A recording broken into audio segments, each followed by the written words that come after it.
A shroud of shadows casts over Gotham City, and a cruel, cool wind whips by on the streets. In the GCPD building, Commissioner Gordon rubs his tired eyes. He's been working all day on a new criminal case. It seems as though yet another masked foe has popped out of the darkness, and there is very little information on them available, except for a few eyewitnesses experiencing uncontrollable fear. The commissioner returns to his office with a fresh coffee clutched in his hands, but he notices an odd aroma coming from inside his workspace when he reaches the door. Gordon carefully opens his door, ready for an attack. The light flickers on, and the room is void of enemies. Commissioner Gordon relaxes, closes the door behind him, and holsters his gun. When he turns back around, however, a man stands right behind his desk. Not just a man, more like a monster. A living Scarecrow. Gordon jumps in surprise and draws his gun again. He fires shots at the monster's knees, but they pass right through as if the Scarecrow is just an apparition. The bullets shatter the glass. A hand from nowhere snatches Gordon and drags him into the dark. No! Harvey Bullock runs as quick as he can to meet Gordon's attacker, weapon ready. Commish! To Bullock's surprise, the room is empty. Gordon! Renee joins the scene soon after too, hearing Bullock's yell. What's going on? Someone's kidnapped the commissioner and left without a trace. Ah, great. Just when I was thinking about heading home. You think this has anything to do with our current investigation? I wouldn't doubt it, especially in this city. Hey, maybe we should call Batman for this one. It would go faster with him in on this. No way. We're already ridiculed by Ryder and GCN enough as it is. If we can't so much handle a simple kidnapping case, then we don't deserve these badges. You honestly listen to that Jack Ryder crap? And what do you mean, simple kidnapping case? You said the suspect vanished without a trace, which means they planned this all, and they're no amateurs. Well... Hey, what's this? Renee Montoya moves over closer to the window to find a tiny empty canister, barely noticeable to anyone without a keen eye. I thought you said they left without a trace. I would have found that. I just haven't gotten around for my second sweep of the office. I'm sure. Well, I'll take this down to the lab and check out the chemical composition of whatever's left. Could lead us closer to the commissioner. The lab? And deal with that crazy kid running it? Oh, all right. If you don't want to go to the lab, then why don't you tell me what used to be in this canister? As Renee Montoya holds up the canister to give Bullock a closer look, a tiny puff of orangish smoke leaks out. Montoya! Are you alright? Yeah, Renee falls back out of fear when she sees a humongous spider looming behind Bullock, creeping closer to her as it snaps its pincers. What is it? Behind you! Bullock reels around, expecting the criminal who kidnapped the commissioner to be right there, but is surprised to see nothing behind him. Huh. I don't see anything. How can you not? Wait! The effects of the poison burn out fast, and Renee's nightmarish vision fades. She stands back up and stares at the spot where the enormous spider once was. I don't get it. There was a giant spider right behind you just a second ago. Whatever's in this canister must be serious. You're right. Let's get to the lab.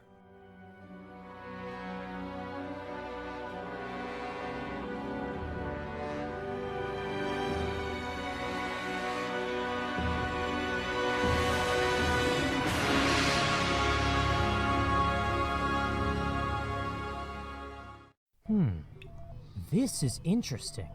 Very interesting. Well, what is it? Besides interesting. Bullock and Montoya wait around in the stark white science lab in the basement of the GCPD building as lab technician Edward Nygma analyzes the vial with curiosity. I'm not entirely sure. Well, that's just great. Thanks. Now we're one step closer to finding the commish. Patience, Detective. I'll put it in the mass spectrometer and see what the computer comes up with. Edward carefully pulls out the sample from under the microscope, gingerly sets it in the mass spectrometer, and lets it read the compound. Bullock still impatiently taps his foot, wanting to find the missing commissioner as soon as possible. Is this going to take all night? Easy, Bullock. We all want to find the commish as soon as possible. But these things take time. She's right. You can't rush a machine. So, Officer Montoya, you said when you inhaled a small dose of the substance, it caused you to hallucinate, what again? A giant spider. Is it safe to assume you have arachnophobia? Yeah, right. What? Those little creeps scare me, all right? Don't tell me you're not afraid of anything. I'm not. Thank you very much. Bull. Ha! Bingo! Let's see what we're looking at. The compound is made of Crystallix-11 and durlanine. Alright. So what the hell do we do with this information? Well, both of these elements are decently rare, especially durlanine. If I'm not mistaken, though, both of them can be found at Ace Chemicals. Alan was checking up on a reported break-in at Ace last week. Guess we know where the missing chemicals wound up. See, there's your lead. Find the chemical thief, and you're closer to the commissioner. Good work, kid. Yeah, not bad. The pair walks out of the lab with the new information, and Nygma smiles with pride as he goes back to his work. I'll go investigate Ace Chemicals again. Maybe there's a clue there Alan missed on his last sweep of it. I'll tag along. 2 minds are better than 1. With all due respect, I don't think that's a good plan. You're needed here now that the commish is missing. As of right now, you're technically acting commissioner. Fine. You do raise a good point. Radio in when you find something. Will do. With that, Renee Montoya goes down to GCPD's garage, hops into her car, and speeds out of the building with her sirens blaring and her lights flashing red and blue. In a matter of 7 minutes, which seems like an eternity to her, she reaches her destination, Ace Chemicals. The place is a pollution fountain, since Mayor Hill has yet to pass any legislation cleaning it up. Gray smoke billows from its towering chimneys. The place is a little decrepit, too. It hasn't been remodeled since the late 40s. Its glass windows are either cracked or completely shattered, and its bricks are worn heavily. The building emits an eerie green light from the sign in the front. Montoya turns her car engine off and climbs out. Jeez, what a hellhole. Montoya walks up to the door and nearly enters it until she hears the light fall of footsteps behind her and the swoosh of a cape. You got a knack for following people.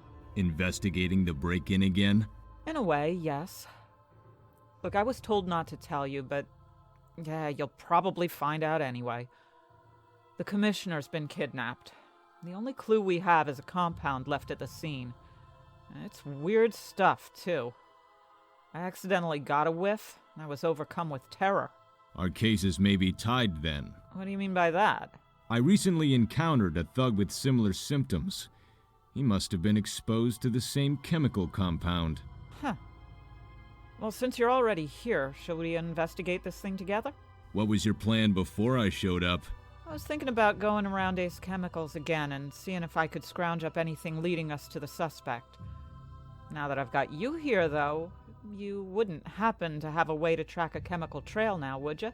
I can trace the trail from the Batmobile by isolating the chemicals. I'll follow behind you in my squad car. Let's get the commissioner back before it's too late. Batman returns to the Batmobile and reconfigures his chemical tracer to detect the 2 compounds found at the scene of Commissioner Gordon's kidnapping. The windshield activates a display of the streets nearby Ace Chemicals, scanning for any signs of the 2 compounds. Fortunately enough, the computer recognizes the chemicals in the air and plots a map to their destination. The Batmobile zooms down the newly discovered path, Montoya's squad car tailing fast behind. Buildings become a blur as they zip past, hoping to find Commissioner Gordon before the worst happens. They draw closer to their destination A large abandoned warehouse comes into sight. Batman stops the Batmobile in front of the structure, and Montoya follows suit.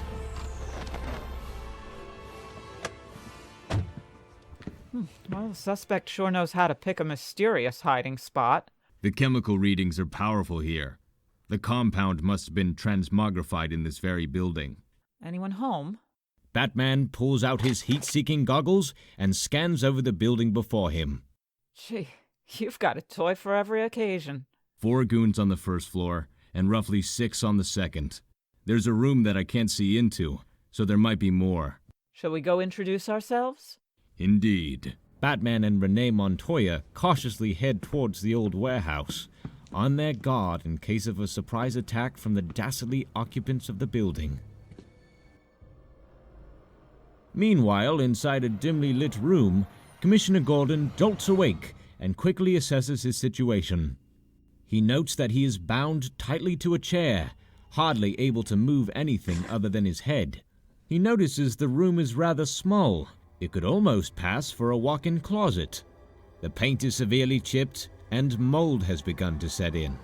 Now he just has to see who's responsible for his abduction. His wait is not too long, as a goon pecks his head in, and Gordon shoots this man a glare. Sir, looks like the commissioner's finally done daydreaming. The goon is pulled back into the other room, and a freakish man walks in, wearing an unsettling mask that sends shivers down Gordon's back. Scarecrow looks over him with curiosity. Who the hell are you? What do you want with me? I'm sure the police will be here any minute now, so I hope it's worth getting arrested over. Is that a promise? A guarantee. So why don't you make this situation a whole lot better for yourself and untie me? Oh no, you're right where you need to be. You're a pawn in my game, a distraction from the hunters while the hunted sets his trap. And what is this trap? You'll learn soon enough. In fact, I have a small sample made just for you. Don't I feel special? Oh, trust me, this will make you feel real special. Scarecrow withdraws a small metallic canister of an unknown substance and gives it a slight shake. Gordon's expression grows more frightened as the masked man nears him. Scarecrow cracks open the mysterious object, and out comes an evil-looking orange gas, steadily wafting towards him. Gordon holds his breath and attempts to wriggle away from it, but Scarecrow clamps his hands on the commissioner's mouth with an iron grip. Gordon is forced to breathe in the fumes and immediately feels the effects of it. The room starts spinning around and the lights flicker rapidly. What is this stuff? Suddenly, the room goes black and eerily silent. Commissioner Gordon scans around frantically, trying to figure out what's going on while his eyes refuse to adjust to the dark setting. Before he knows it, though, he finds himself on a street of Gotham at night. What the hell? Gordon snatches the gun out of his belt and cautiously moves forward. A shiver travels down his spine while he moves slowly forward.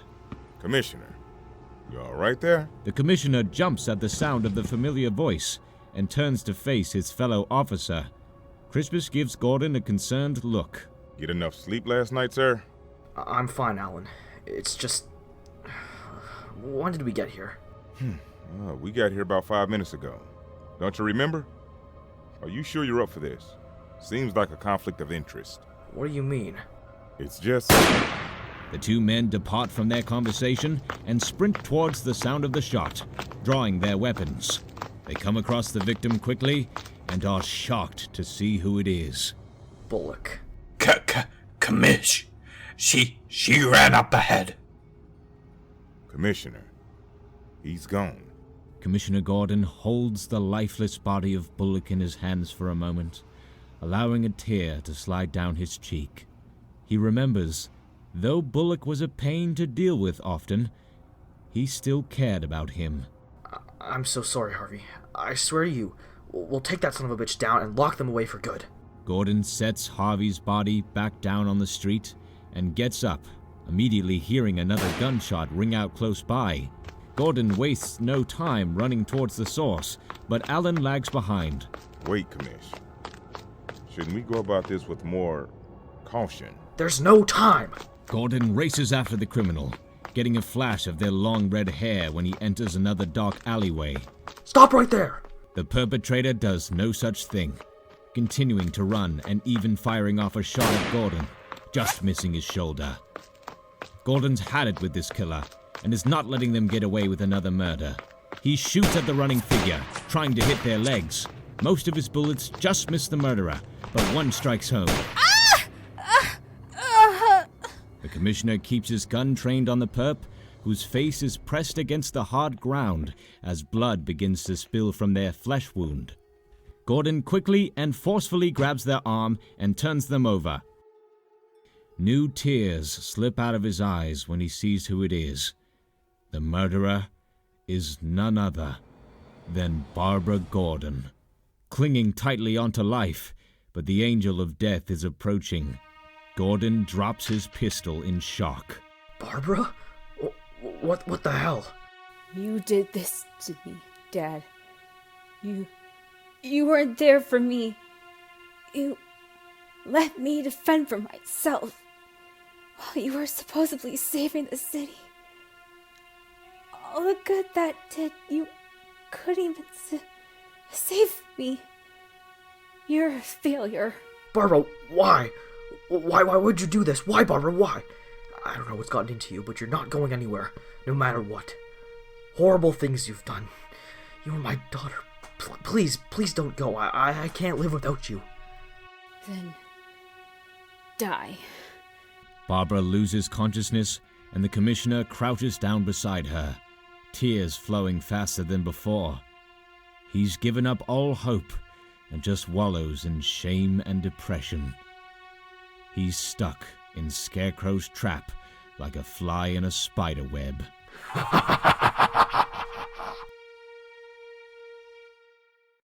Where is he, damn it? Montoya and Batman currently interrogate one of the warehouse goons, Batman getting impatient at the potential dead end. The rest of the thugs are tied up in a neat pile, watched over by Montoya herself. She grows more and more concerned with Batman, however, sensing his restlessness. If you don't answer, consider your nose already shattered. Hey, now, wait a minute. I swear, I don't know anything. There has to be something.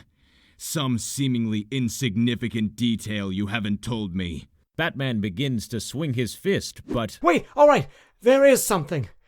They blindfolded us every time we made a delivery, but I remember hearing what sounded like water. Water? Wait, there's a warehouse by Gotham Bay. It belonged to a company that recently went under. No one's been in it for weeks now. No one except for our kidnapper, it seems. I need you to do something for me. Get the sample you found back at the precinct and take it to a man named Lucius Fox at Wayne Enterprises' main location. He's in the R&D department. Friend of yours? I trust him, yes. Tell him to attempt to make an antidote from that sample. I have a feeling we'll need it.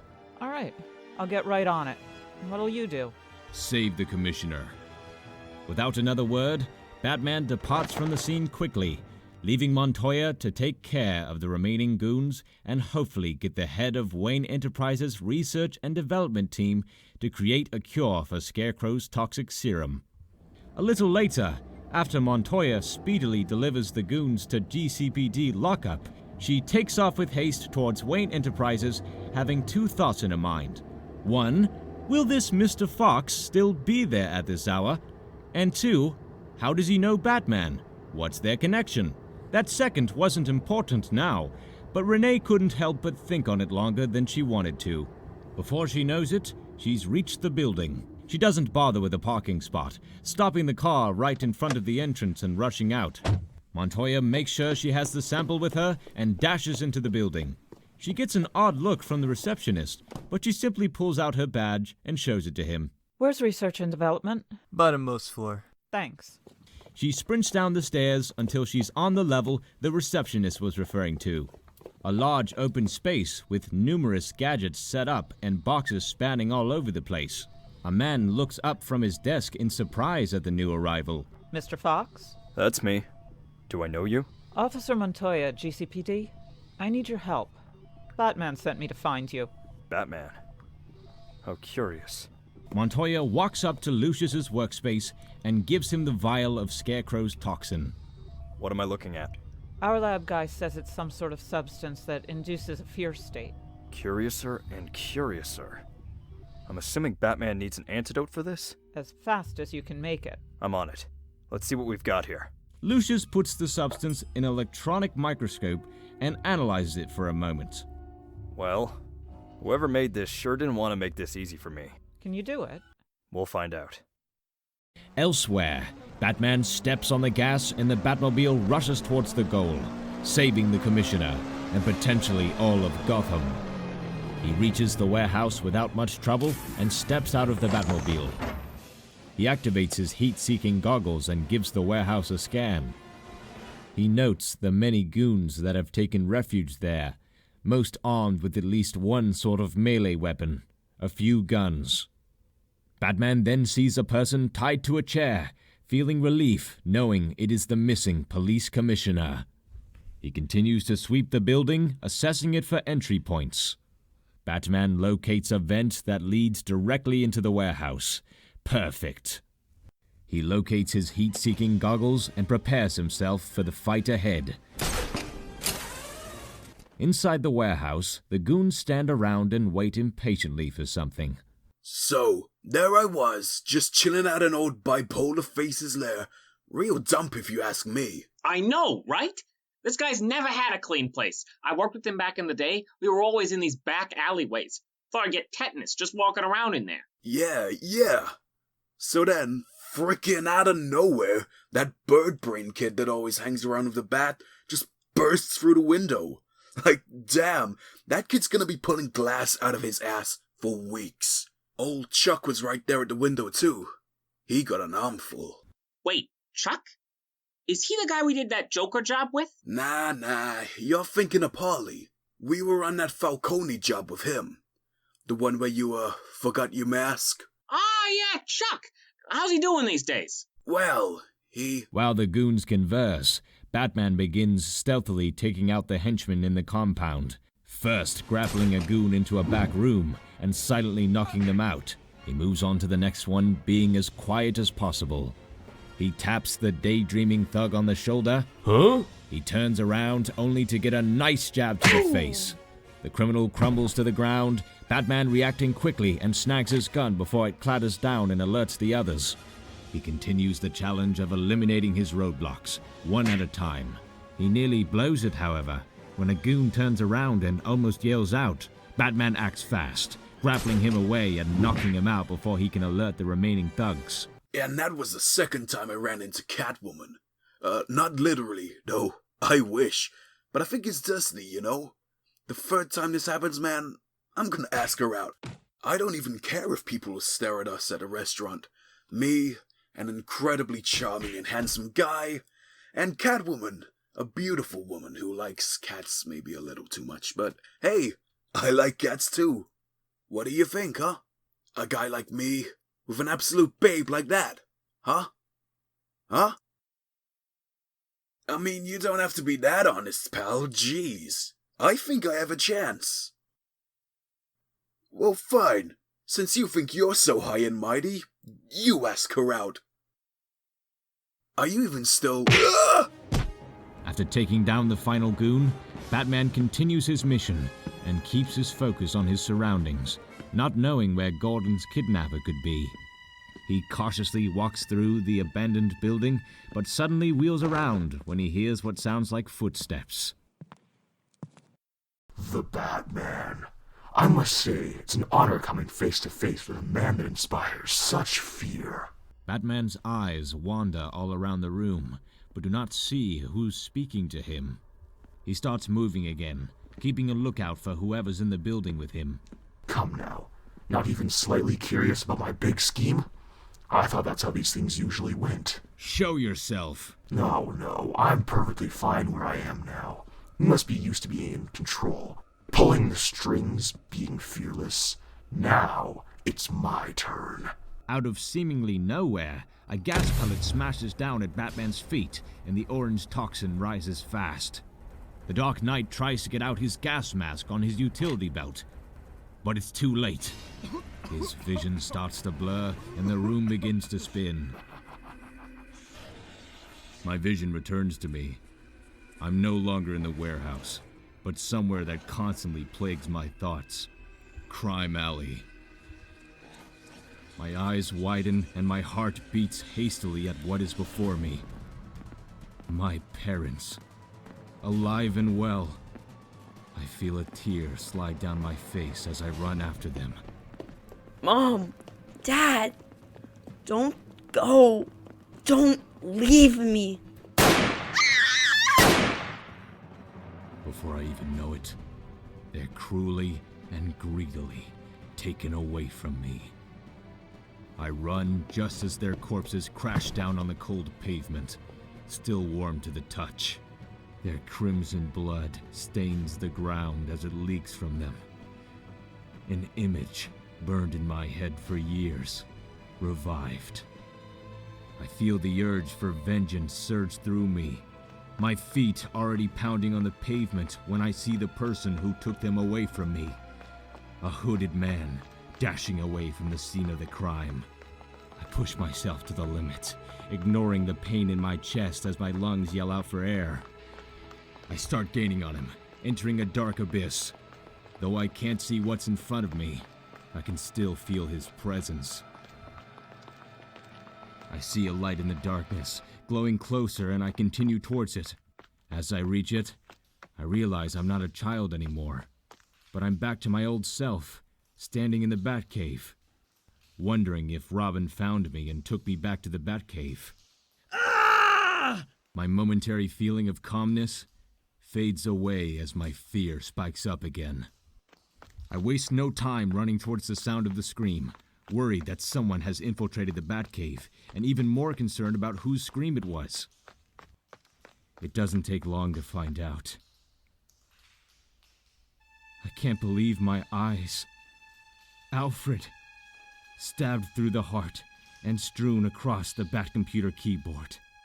His blood spills from his wound as more tears begin to sting my eyes. I rub them away, though, pushing my emotions to the side. I'll get revenge. For Alfred. I see the murderer, letting rage fuel me as I run at the hooded figure by the entrance to the cave.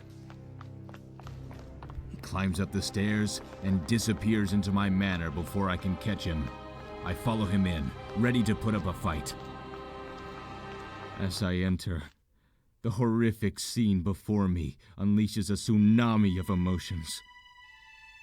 Robin, Gordon, Lucius, Rachel, all dead on the floor. Gone. And there, the hooded man, laughing.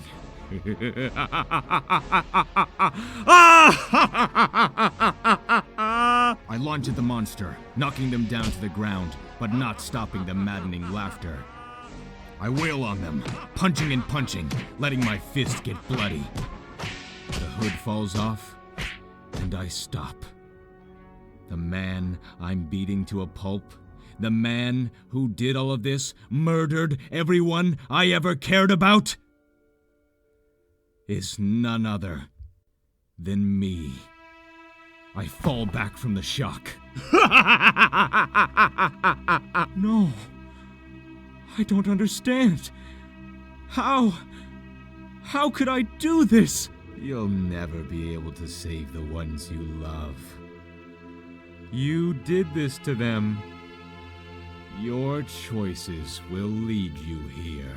I'll never let that happen! Why run from the inevitable? This is your fate. Accept it. This can't be happening! I couldn't have killed them! Batman? What's going on? Stay there, you freak. Don't go near him. I hope this works. Montoya walks over to an emotionally broken Batman, kneeling over in tears. She stabs a syringe into Batman's arm. The police officer keeps her gun trained on the apprehended Scarecrow, looking back at Batman in hopes the cure will work. Batman's thoughts begin to clear, and he starts to see where he really is. He gets up off the floor and wipes away his tears. Thank goodness it worked. You all right? I'll be fine. Go get the commissioner. I'll watch over the Scarecrow. Montoya nods and walks off to find Gordon, while Batman stares at the Scarecrow. He expects the villain to say something, to taunt him. But all he does is stare. Batman removes Scarecrow's mask and doesn't recognize the man behind it, but notes a strip of duct tape covering his mouth. Confused, Batman rips it off. Oh, thank God.